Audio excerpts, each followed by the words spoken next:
Introduction ಥರ ನಾನೇ ಹೇಳ್ಬಿಡ್ತೀನಿ. ನಿಮ್ಮೆಲ್ಲರಿಗೂ ಗೊತ್ತು ಡಾಲಿ ಪಿಕ್ಚರ್ಸ್ ಸಂಸ್ಥೆ ಪ್ರೊಡ್ಯೂಸ್ ಮಾಡ್ತಾ ಇರೋ ವಿದ್ಯಾಪತಿ ಸಿನಿಮಾ. ಮುಖ್ಯ ಭೂಮಿಕೆಯಲ್ಲಿ ನಾನು, ಮಲೈಕಾ ಮತ್ತು ಗರುಡರಾಮ್ ಅವರು ಮತ್ತು ಒಂದು ವಿಶೇಷ ಪಾತ್ರದಲ್ಲಿ ಡಾಲಿ ಧನಂಜಯ.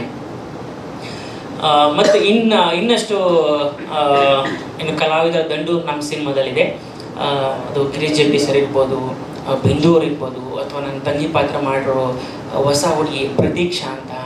ಆಮೇಲೆ ಈಗಾಗಲೇ ಹಲವಾರು ಸಿನಿಮಾಗಳಲ್ಲಿ ಮಾಡಿರೋ ಶ್ರೀವತ್ಸ ಇರ್ಬೋದು, ಅಥವಾ ನಮ್ಮ ಧರ್ಮಣ್ಣ ಕಡೂರು ಅವರು. ಸೊ ಈ ಥರ ಒಂದು ದೊಡ್ಡ ಕಲಾವಿದರ ದಂಡು ಈ ಸಿನಿಮಾದಲ್ಲಿದೆ. ಈ ಸಿನಿಮಾ ನಮ್ಮದು ಏಪ್ರಿಲ್ 10ಕ್ಕೆ ರಿಲೀಸ್ ಆಗ್ತಾ ಇದೆ. ಏಪ್ರಿಲ್ 10 ಗುರುವಾರ.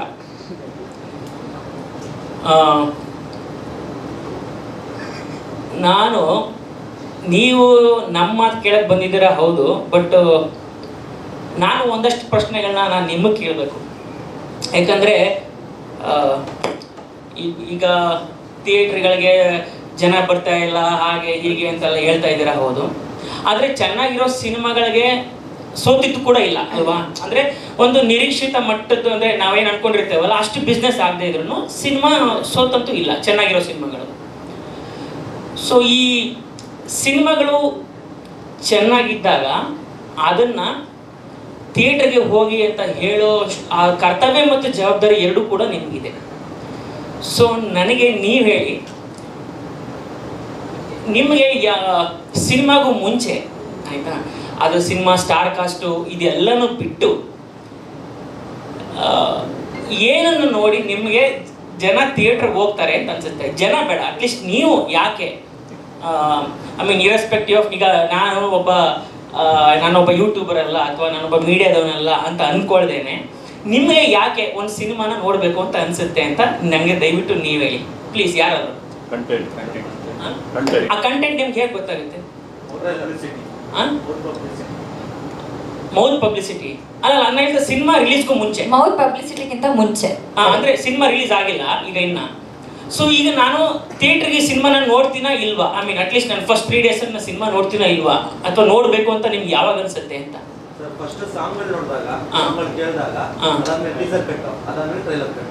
ಓಕೆ, ಅದರಲ್ಲಿ ನಾವು ವಿಷಸ್ ನೋಡ್ತೀವಿ, ಅಂದ್ರೆ ಹೇಗಿದೆ ಬ್ಯಾಕ್ಗ್ರೌಂಡ್ಸ್ ಎಲ್ಲ ಹೇಗಿದೆ, ಸೌಂಡ್ಸ್ ಹೇಗಿದೆ, ವಿಡಿಯೋ ಕಟ್ಗಳು ಹೇಗಿರುತ್ತೆ, ಮಜಾ ಬಂತ, ಇದನ್ನೇನು ನೋಡ್ಬೇಕು ನಾವು ಅಂತಂದಾಗ ಅದನ್ನು ಟ್ರೈಲರ್ ನೋಡಿದಾಗ ಅನ್ಸ್ಬೇಕು ನಮಗೆ. ಅದು ಅಂದಾಗ ನಾವು ಡೆಫಿನೆಟ್ ಹೋಗಿರೋದು. S, well shed. ಸೊ ಈಗ ನಾನಾದರೂ ಅಷ್ಟೇ, ಐ ಮೀನ್ ಇದು ಯಾರಾದರೂ ನನ್ನನ್ನು ಕೇಳಿದ್ರು ನಾನು ಇದೇ ಉತ್ತರ ಹೇಳ್ತಿದ್ದೆ. ಒಂದು ಟ್ರೈಲರ್ ನೋಡಿ ನನಗೆ ಈ ಸಿನಿಮಾಗೆ ಹೋಗ್ಬೇಕಾ ಇಲ್ವಾ ಡಿಸೈಡ್ ಮಾಡ್ತೀನಿ.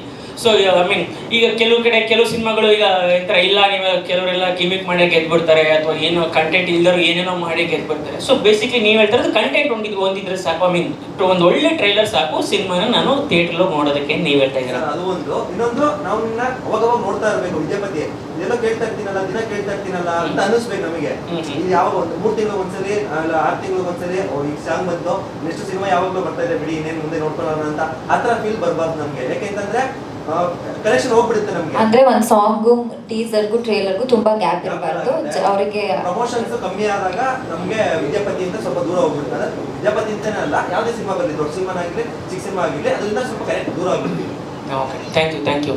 ಯಾಕಂದರೆ ನೀವು ಒಂದೇನಾಗುತ್ತೆ, ನಾವು ಕಲಿಯೋದಿರುತ್ತಲ್ಲ, ಯಾಕಂದರೆ ನಮ್ಮ ಪ್ರಕಾರ ನಾವು ಪ್ರಮೋಷನ್ ಮಾಡಿದ್ದೀವಿ ಅಂತ ಅಂದ್ಕೊಂಡಿರ್ತೀವಿ ಅಲ್ವಾ, ಎಲ್ರಿಗೂ ರೀಚ್ ಆಗಿದೆ ನಾವು ಅಂದ್ಕೊಂಡಿರ್ತೀವಿ. ಸೊ ನಮಗೆ ಗೊತ್ತಿರಲ್ಲ, ಯಾಕಂದ್ರೆ ನೀವು ಒಂದು ಬ್ರಿಡ್ಜ್ ಆಗಿರ್ತೀರಲ್ಲ ಯಾವತ್ತೂ. ಸೊ ನಿಮ್ಮದು ಅಭಿಪ್ರಾಯ ಭಾಳ ಮುಖ್ಯ ಆಗುತ್ತೆ. ಸೊ ಈಗ ನೀವು ನಮ್ಮ ಟ್ರೈಲರ್ ನೋಡಿದ್ರಲ್ಲ, ಸೊ ನಿಮ್ಗೆ ಏನು ಅನ್ನಿಸ್ತು? ನಮ್ಮ ಟ್ರೈಲರ್ ನೋಡಿ ನಿಮ್ಗೆ ಏನು ಅನ್ನಿಸ್ತು? ದಯವಿಟ್ಟು ಮುಂದಿನ ನನಗೆ ಒಬ್ಬರಲ್ಲ ಒಂದು 3-4 ಜನ ಇರಬೇಕು ದಯವಿಟ್ಟು ಇದಕ್ಕೆ. ನೀವು ಕ್ಯಾಮ್ರಾ ಇಟ್ಕೊಂಡಿದ್ದೀರಾ ಅಂತ. ಸೊ ಕ್ಯಾಮ್ರಾ ಆ ಕಡೆ ತಿರುಗಿಸ್ಬಿಡಿ, ಒಂದಿಬ್ರು ಮುಂದೆ ಇರೋರು ಒಂದಿಬ್ರು ಆ ಕಡೆ ತಿರುಗಿಸಿ ನನಗೆ ಗೊತ್ತಾಗಬೇಕು. ರಿವ್ಯೂ ಕೊಡಿ.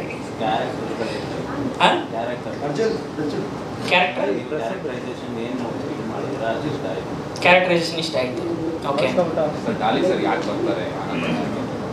ಡಾಲಿ ಅನಕೊಂಡಾಗ ಯಾಕೆ ಬರ್ತಾರೆ? ಓಕೆ, ಅನಕೊಂಡ ಯಾರು ತಿಂತಾರೆ ಅಂತ. ಓಕೆ, ಹಾಂ.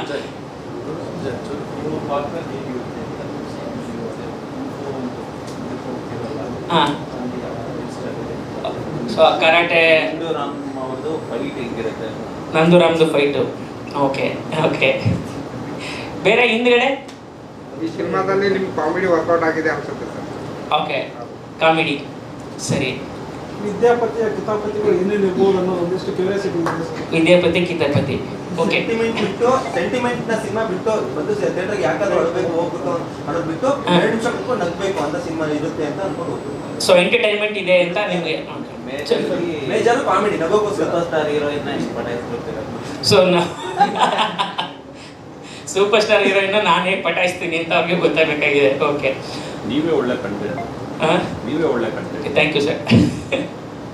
ಸೊ ಬೇಸಿಕ್ಲಿ ಈಗ ನಿಮಗೆ ನಮ್ಮ ಟ್ರೇಲರ್ ನೋಡಿ ಇಂಪ್ರೆಸ್ ಆಗಿದ್ದಾರೆ ಅಲ್ವಾ, ಸೊ ನಿಮಗೆ ಅನ್ಸುತ್ತೆ ಅಟ್ಲೀಸ್ಟ್ ಓಕೆ ಈ ಸಿನಿಮಾ ಏನೋ ಚೆನ್ನಾಗಿರೋಂಗಿದೆ, ಇದೇನೋ ಎಕ್ಸ್ಪೆಕ್ಟ್ ಮಾಡ್ಬೋದು ಅಂತ ನೀವು ಅನ್ಸುತ್ತೆ. ಸೊ ನಾನು ಅಂತಲ್ಲ, ಅಥವಾ ಯಾವುದೇ ಸಿನಿಮಾದವರು ನಿಮಗೆ ನಾವು ಕೇಳ್ಕೊಳ್ಳೋದಿಷ್ಟೇ, ದಯವಿಟ್ಟು ಯಾವ್ದಾದ್ರು ಸಿನಿಮಾ ಚೆನ್ನಾಗಿದೆ ಅಂತ ನಿಮ್ಗೆ ಅನ್ನಿಸ್ದಾಗ 4 ಮಾತು ಜಾಸ್ತಿ ಹೊಗಳ್ಬಿಡಿ ಅಥವಾ ಜಾಸ್ತಿ ಪೋಸ್ಟ್ ಮಾಡಿ. ಯಾಕೆ ಅಂತಂದರೆ ಇಲ್ಲ ಯಾವುದು ಸಿನಿಮಾ ಹೊಗಳ್ತಾ ಇಲ್ಲ, ಇದು ಯಾವುದು ಬಿಸ್ನೆಸ್ ಆಗ್ತಾ ಇಲ್ಲ, ಹಂಗೆ ಹಿಂಗೆ ಅಂತ ಹೇಳಿದ್ರು ಬದಲು ನಮ್ಮ ಕಡೆಯಿಂದ ಆಗೋದೇನೋ ಒಂದು ಪ್ರಯತ್ನ, ಸಣ್ಣ ಪ್ರಯತ್ನ, ಅದು ಆ ಪ್ರಯತ್ನ ನಿಮ್ಗಳ ಕಡೆಯಿಂದ ಕೂಡ ಆಗಬೇಕು. ಸೊ ಇದೊಂದು ನಮ್ಮ ಕಡೆಯಿಂದ, ನಮ್ಮ ತಂಡದ ಕಡೆಯಿಂದ ಒಂದು ರಿಕ್ವೆಸ್ಟ್ ನಿಮ್ಗೆಲ್ಲರಿಗೂ. ಸೊ ನಿಮಗೆ ಸಿನಿಮಾ ಟ್ರೈಲರ್ ಚೆನ್ನಾಗಿದೆ ಅಲ್ವಾ, ಓಕೆ ಒಂದು 4 ಮಾತು ಜಾಸ್ತಿ ಹೋಗಲಿ, 4 ಜನ ಜಾಸ್ತಿ ನೋಡಲಿ, ಇಷ್ಟೇ ನಾನು ಹೇಳೋದು. ಸೊ ಮಲೈಕ ನೀವೇನಾರು ಹೇಳ್ತೀರಾ? ಅಂದರೆ ಆ್ಯಸ್ ಅನ್ ಆಡಿಯನ್ಸ್ ನಾನು ಕೂಡ ಟ್ರೇಲರ್ ಮುಂಚೆ ನೋಡಿರಲಿಲ್ಲ. ಟ್ರೇಲರ್ ಲಾಂಚಲ್ಲೇ ನೋಡಿದಾಗ ತುಂಬ ಖುಷಿ ಆಯಿತು. ಅಂದರೆ ಎಡಿಟಿಂಗಿಂದ ಹಿಡ್ಕೊಂಡು ಅವ್ರು ಕಟ್ ಮಾಡಿರೋ ರೀತಿ, ಕಲರಿಂಗು, ನಾನು ನಮ್ಮ ಕನ್ನಡ ಸಿನಿಮಾಲೆಲ್ಲ ಆ ಥರ ಕಟ್ ಮಾಡ್ತಾರೆ ಅಂತ ನನಗೆ ಅಂದ್ಕೊಂಡಿರಲಿಲ್ಲ. ಒಂದು ಯಾವುದೋ ಮಲಯಾಳಂ ಸಿನಿಮಾನೋ ಅಥವಾ ತೆಲುಗು ಸಿನಿಮಾ ಅಥವಾ ಯಾವುದೋ ಬಾಲಿವುಡ್ ಸಿನಿಮಾ ಯಾವ ಥರ ಟ್ರೇಲರ್ನ ಕಟ್ ಮಾಡ್ತಾರೆ ಆ ಥರ ಇದೆ ಅಂತ ನನಗೆ ಅನಿಸಿತ್ತು as an audience. Sorry interrupt ಮಾಡ್ತೀನಿ. ಓಕೆ, ಈಗ ಟ್ರೈಲರ್ ಕಟ್ ಅಂತ ಹೇಳಿದಾಗ ನಂಗೆ ಒಂದು ನೆನಪಾಯಿತು, ಅದನ್ನ ಹೇಳ್ಬೇಕು. ತುಂಬ ಜನ ಏನು ಕಥೆನೇ ಹೇಳ್ಬಿಟ್ರಲ್ಲ ಟ್ರೈಲರಲ್ಲಿ ಅಂತ. ಸೊ ಇದು ನಮಗೆ ಗೊತ್ತಿತ್ತು, ನಾವು ಟ್ರೈಲರಲ್ಲಿ ಕತೆ ಹೇಳಬೇಕು ಅಂತ. ನೀವು ಯಾವುದೇ ಹಾಲಿವುಡ್ ಮೂವೀಸ್ ನೋಡಿ, ಈ ಟ್ರೈಲರ್ ತೆಗೆದು ನೋಡಿ, ಈ ಸಿನಿಮಾ ಕತೆ ಹಿಂಗೆ ಅಂತ ಗೊತ್ತಾಗುತ್ತೆ. ಅಟ್ಲೀಸ್ಟ್ ನೀವು ಟ್ರೈಲರ್ ನೋಡಿ ಒಂದು ಹಾಲಿವುಡ್ ಸಿನಿಮಾನ, ನಾನು ಈ ಸಿನಿಮಾನ ನೋಡಬೇಕಾ ಇಲ್ವಾ ಅಂತ ನಾವು ಡಿಸೈಡ್ ಮಾಡ್ತೀವಿ. ಯಾಕಂದರೆ ಕತೆ ಇದು ಅಂತ ಗೊತ್ತಾಗುತ್ತೆ ಅಲ್ವಾ. ಸೊ ನಾವು ಕೂಡ ನಮ್ಮ ಸಿನಿಮಾದಲ್ಲಿ ಏನೇ ಕನ್ಫ್ಯೂಷನ್ ಇರಬಾರ್ದು, ನಮ್ಮ ಸಿನಿಮಾ ಕತೆ ಇದಿರಬೇಕು. ಸೂಪರ್ ಸ್ಟಾರು ವಿದ್ಯಾಳ ಗಂಡ, ಇವನು ಗರುಡರಾಮ್ ವಿಲನ್ನು, ಇಲ್ಲೇನೋ ಒಂದು ಫೈಟಿಂಗ್ ಆಗುತ್ತೆ. ಸೊ ಈಗ ನೆಕ್ಸ್ಟ್ ಇವನು ಹೀರೋ ಗರುಡರಾಮ್ ಅವ್ರನ್ನ ಹೊಡಿತಾನ ಇಲ್ವಾ ಆಯಿತಾ. ಈ ಮಧ್ಯದಲ್ಲಿ ಒಂದು ಕ್ಯೂರಿಯಾಸಿಟಿ ಪಾಯಿಂಟು ಅನಕೊಂಡ ಅಂತ ಒಂದು ಬರುತ್ತೆ, ಅದು ಡಾಲೆ ಧನಂಜಯ ಪಾತ್ರ. ಸೊ ಅಂದರೆ ನೀಟಾಗಿ ಕನ್ವೆ ಆಗಿಬಿಡ್ಬೇಕು ಇದು ಸಿನಿಮಾ ಕತೆ ಅಂತ. ಅಂದರೆ ಟ್ರೈಲರಲ್ಲಿ ಏನೇನೋ ಹೇಳಿ ಕನ್ಫ್ಯೂಸ್ ಮಾಡಿಸಿ ಸಿನಿಮಾದಲ್ಲಿ ಇನ್ನೇನೋ ಇದ್ದು ಅದು it was A conscious decision. ಅದು ಡೈರೆಕ್ಟರ್ಗಳು ಇಲ್ಲ ನಾವು ಕತೆ ಹೇಳಲೇಬೇಕು ಅಂತ. ಯಾಕಂದ್ರೆ ಕೆಲವರು ಜನ ಫಸ್ಟ್ ಟ್ರೈಲರ್ ಕಟ್ ಮಾಡಿ ಹೇಳಿದ್ರು, ಇಲ್ಲ ನೀವು ಪೂರ್ತಿ ಕತೆನೇ ಹೇಳ್ಬಿಡ್ತಾ ಇದ್ದೀರಾ ಇದ್ರದ್ದು ಅಂತ. ಅಂದರೆ ಸುಮಾರು ಟ್ರೇಲರ್ಗಳು ಕನ್ಫ್ಯೂಸೇ ಜಾಸ್ತಿ ಆಗುತ್ತೆ ಈ ಕತೆ ಹೇಳೋದಕ್ಕಿಂತ ಮುಂಚೆ. ಸೊ ನನಗೂ ತುಂಬ ಜನ ಹೇಳಿದ್ದು ಕತೆ ಹೇಳ್ಬಿಟ್ಟಿದ್ದೀರಾ, ಬಟ್ ಕತೆ ಕಂಪ್ಲೀಟಾಗಿ ಹೇಳಿಲ್ಲ ನಾವು. ಅದಕ್ಕೆ ನೀವು ಸಿನಿಮಾ ನೋಡಲೇಬೇಕು. ಯಾಕೆ ಧನಂಜಯ್ ಸರ್ ಬರ್ತಾರೆ, ಇವ್ರು ಏನಕ್ಕೆ ಆ ಥರ ಶೋಕಿ ಮಾಡ್ತಿರ್ತಾರೆ, ಅದಕ್ಕೆಲ್ಲ ಒಂದು ಆನ್ಸರ್ ಸಿನಿಮಾದಲ್ಲೇ ಸಿಗುತ್ತೆ, ಟ್ರೇಲರಲ್ಲಿ ಸಿಗಲ್ಲ. ಟ್ರೇಲರಲ್ಲಿ ಸುಮ್ಮನೆ ಒಂದು ಗ್ಲಿಮ್ಸ್ ಅಷ್ಟೇ. ಸೊ ಕನ್ಫ್ಯೂಸ್ ಆ ಕನ್ವಿನ್ಸ್ ಅಂತ. ಸೊ ನಮ್ಗೆ ಕನ್ಫ್ಯೂಸ್ ಮಾಡೋಕ್ಕೆ ಇಷ್ಟ ಆಗಲಿಲ್ಲ, ಸೊ ಕನ್ವಿನ್ಸ್ ಮಾಡೋಕ್ಕೆ ಟ್ರೈ ಮಾಡಿದ್ದೀವಿ ಟ್ರೈಲರಲ್ಲಿ. ಓಕೆ ಹೇಳಿಲ್ಲ, ಅವಾಗೇನು ಹೇಳ್ತಾ ಇದ್ದೆ, ಸಾರಿ ಇಂಟ್ರಪ್ಟ್ ಮಾಡಿದೆ. ಅರ್ಥೋದೆ ಇವಾಗ ನಾನು. ಅದೇ ಟ್ರೇಲರ್ ಕಟ್ ಬಗ್ಗೆನೇ ನನಗೂ ತುಂಬ ಜನ ಫೋನ್ ಮಾಡಿಬಿಟ್ಟು ಅದ್ರ ಬಗ್ಗೆನೇ ಮಾತಾಡಿತ್ತು. ಅದಾದಮೇಲೆ ಸ್ಪೆಸಿಫಿಕ್ ಆಗಿ ನಾನು ಆ್ಯಸ್ ಅನ್ ಆಡಿಯನ್ಸ್ ನೋಡಿದಾಗ ಕಲರಿಂಗಿಂದ ಇಟ್ಕೊಳ್ಬೋದು, DI ಇರ್ಬೋದು, ಎಲ್ಲ ಸಖತ್ತಾಗಿ ಬಂದಿದೆ. ಸಿನಿಮಾನು ಅದೇ ರೇಂಜಿಗೆ ಬಂದಿದೆ ಅಂತ ನಾನು ಭಾವಿಸ್ತೀನಿ. ನಾನು ಸಿನಿಮಾ ನೋಡಿಲ್ಲ, ನೀವು ಹೇಳ್ಬೇಕು ಅದ್ರ ಬಗ್ಗೆ. ಸಿನಿಮಾ ಅಷ್ಟೇ ಚೆನ್ನಾಗಿ ಬಂದಿದೆ ಮಲೈಕ, ಸಿನಿಮಾ ಅಷ್ಟೇ ಚೆನ್ನಾಗಿ ಬಂದಿದೆ. ಇನ್ನೊಂದು ನಾನು ನಮ್ಮ ತಂಡದ ಬಗ್ಗೆ ಮಾತು ಹೇಳ್ಬಿಡ್ತೀನಿ. ಈ ಸಿನಿಮಾನ ಡೈರೆಕ್ಟ್ ಮಾಡಿರೋದು ಇಶಾಮ್ ಹಸೀನ್ ಅಂತ. ಅವರಿಬ್ರು ಅಣ್ಣ ತಮ್ಮಿಂದರು. ಅವರಿಬ್ರು ಇಲ್ಲೂ ಬಂದಿಲ್ಲ, ಯಾಕಂದರೆ ಪಾಪ ಅವರು ಸಿನಿಮಾ ಅಂದರೆ ಗೊತ್ತಲ್ಲ, ಸಿನಿಮಾ ನಡೀತಾ ಇದೆ, ಆ ಕೆಲಸದಲ್ಲಿ ಪಾಪ ಬ್ಯುಸಿ ಇದ್ದಾರೆ ಅವರಿಬ್ರು. ಇಶಾಮ್ ಹಸೀನ್ ಅಂತ. ಈ ಮುಂಚೆ ಫಸ್ಟು ನಿಮಗೆ ಗೊತ್ತಿಲ್ಲ ಎಷ್ಟು ಜನಕ್ಕೆ ನೆನಪಿದೆಯೇನೋ, ಯೂಟ್ಯೂಬಲ್ಲಿ ಲೂಸ್ ಕನೆಕ್ಷನ್ ಅಂತ ಒಂದು ಸೀರೀಸ್ ಬರ್ತಾಯಿತ್ತು. ನೀವು ಎಷ್ಟು ಜನಕ್ಕೆ ನೆನಪಿದೆ ನನಗೆ ಗೊತ್ತಿಲ್ಲ. ಓಕೆ, ಆ ಲೂಸ್ ಕನೆಕ್ಷನ್ ಸೀರೀಸ್ ಮಾಡಿದವರು ಅವರೇ. ಅದಾದಮೇಲೆ ಹಿಟ್ ರೋಮಿ ಅಂತ ಇನ್ನೊಂದು ಸೀರೀಸ್ ಮಾಡಿದರು. ಅದಾದಮೇಲೆ ಫಸ್ಟು ಅವರು ಸಿನಿಮಾ ಮಾಡಿದ್ದು ಇಕ್ಕಟ್ ಅಂತ. ಇಕ್ಕಟ್ ಸಿನಿಮಾ ನೋಡಿದಾರಲ್ವಾ?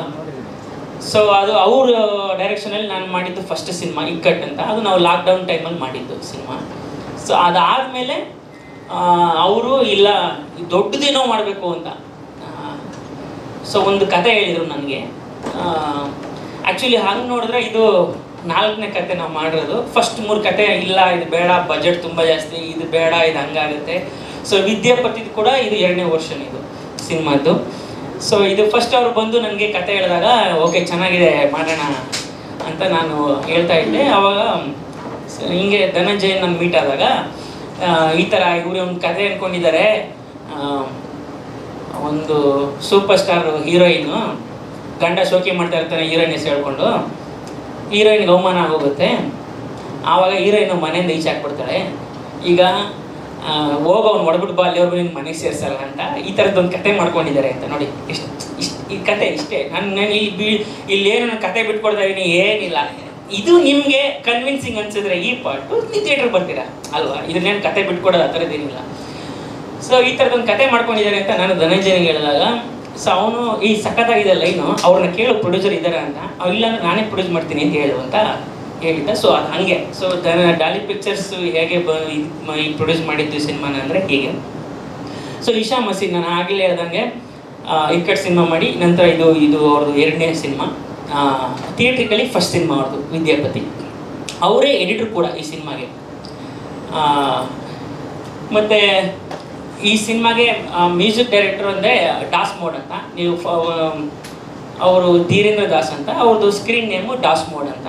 ಈಗ ಆಲ್ರೆಡಿ ನೀವು ಅವ್ರ ಸಾಂಗ್ಗಳು ಕೇಳಿದ್ದೀರ, ಮದನಾರಿ ಸಾಂಗ್ ಇರ್ಬೋದು ಅಥವಾ ಅಯ್ಯೋ ವಿಧಿಯೇ ಸಾಂಗು. ಅದಲ್ಲದೆ ಒಂದು ಸಾಂಗ್ನ ನವನೀತ್ ಅಂತ ನಮ್ಮ ಡೇರ್ಡೆವಿಲ್ ಮುಸ್ತಫಾ ಸಿನಿಮಾ ಮ್ಯೂಸಿಕ್ ಡೈರೆಕ್ಟ್ ಮಾಡಿದ್ರಲ್ಲ, ಅವರು ಒಂದು ಸಾಂಗ್ನ ಈ ಸಿನಿಮಾಗೆ ಕಂಪೋಸ್ ಮಾಡಿದ್ದಾರೆ. ಮತ್ತು ಬ್ಯಾಕ್ಗ್ರೌಂಡ್ ಮ್ಯೂಸಿಕ್ಕು ಇದಕ್ಕೆ ವಾಸುಕಿ ವೈಭವ್ ಮತ್ತು ಡಾಸ್ ಮೋಡ್ ಇಬ್ಬರು ಸೇರ್ಕೊಂಡು ಕೆಲಸ ಮಾಡಿದ್ದಾರೆ ಈ ಸಿನಿಮಾಗೆ. ಸೊ ನಾನು ಹೇಳಿದ ತಂತ್ರಜ್ಞರ ಒಂದು ದಂಡು ಬಂದು ಕೂತು ನಮ್ಮ ಸಿನಿಮಾಗೆ ಕೆಲಸ ಮಾಡಿದ್ದಾರೆ. ಯಾಕಂದರೆ ಅವ್ರ ಕಂಟೆಂಟ್ ನೋಡಿ ಇಷ್ಟ ಆಗಿ ಇಲ್ಲ ಚೆನ್ನಾಗಿದೆ ಮಾಡೋಣ ಬನ್ನಿ ಅಂತೆಲ್ಲ ಮಾಡೋಣ ಅಂತ.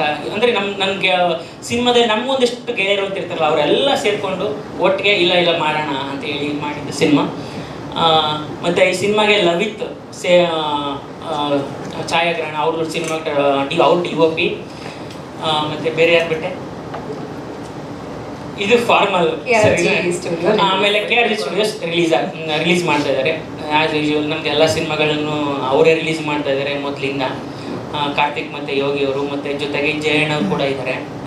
ನಮ್ಮ ಸಿನಿಮಾ ರಿಲೀಸ್ ಎಲ್ಲ ಅವ್ರು ನೋಡ್ಕೊತಾ ಇದ್ದಾರೆ. ಮತ್ತು ಇನ್ನೇನು, ಮತ್ತು ಇಲ್ಲಿ ಯಾವಾಗಲೂ ನೋಡ್ತೀರಾ ಡಾಲಿ ಪಿಕ್ಚರ್ಸ್ ಯಾವುದೇ ಸಿನಿಮಾ ಏನೇ ಇದ್ರೂ ಅದು ಯಾವಾಗಲೂ ಗೀತಾ ಶಿವರಾಜ್ಕುಮಾರ್ ಆಶೀರ್ವಾದದೊಂದಿಗೆ ಅಂತಲೇ ಇರುತ್ತೆ. ಅದು ಅಂದರೆ ಅವ್ರ ಆಶೀರ್ವಾದ ನಮ್ಮ ಮೇಲೆ ಯಾವಾಗ ಇರುತ್ತೆ. ಅದು ಫಸ್ಟ್ ಟೈಮ್ ಹೋಗಿ ನಾವು ಬಡವರಸ್ತ ಸಿನಿಮಾ ಮಾಡಿದಾಗ ಧನಂಜಯ ಹೋಗಿ ಕೇಳ್ದಾನ ನಾನು ಈ ಥರ ಆಗ್ತೀನಿ ಅಂದಾಗ ಯಾಕಮ್ಮ ಯಾವಾಗ ಅಂತ. ಸೊ ನಾವು ಆವತ್ತಿಂದ ಯಾವತ್ತೂ ಡಾಲಿ ಪಿಕ್ಚರ್ಸ್ ಯಾವುದೇ ಸಿನಿಮಾ ಇದ್ರೂ ಅದು ಗೀತಾ ಶಿವರಾಜ್ಕುಮಾರ್ ಆಶೀರ್ವಾದದೊಂದಿಗೆ ಅಂತ ಇದ್ದೇ ಇರುತ್ತೆ. ಸೊ ಅವ್ರ ಆಶೀರ್ವಾದ ನಮ್ಮ ಮೇಲೆ ಯಾವಾಗಲೂ ಇದ್ದೇ ಇರುತ್ತೆ. ಸೊ ಇನ್ನೇನು ಇಷ್ಟೇನಾ? ಓಕೆ. ಹಲೋ, ಪೋಸ್ಟರ್ ಡಿಸೈನ್ ಬಗ್ಗೆ ಮಾತಾಡ್ಬೇಕು ನೀವು. ಇಲ್ಲ ಅದು ಪೋಸ್ಟರ್ ಅಲ್ಲ, ಈ ಪೋಸ್ಟರ್ ಲೇಜಿ ಬ್ರೈನ್ಸ್ ಅವ್ರು ಮಾಡಿರೋದು. ಆ ಪೋಸ್ಟರ್ ನನ್ನ ವೈಫ್ ಮಾಡಿರೋದು. ಲಾಂಚ್ ದಿನ ಹಾಕಿದ್ದು ಅವ್ರ ವೈಫೈ ಗೀಚು ಸ್ಟುಡಿಯೋಸ್ ಅಂತ, ಅವರೇ ಅದನ್ನ ಡಿಸೈನ್ ಮಾಡಿರೋದು. ಓಕೆ. ಹೆಚ್ಚಿನ ವಿಡಿಯೋಗಳಿಗೆ ಪ್ರತಿಧ್ವನಿ ಯೂಟ್ಯೂಬ್ ಚಾನೆಲ್ ಸಬ್ಸ್ಕ್ರೈಬ್ ಮಾಡಿ, ಬೆಲ್ ಐಕಾನ್ ಕ್ಲಿಕ್ ಮಾಡಿ.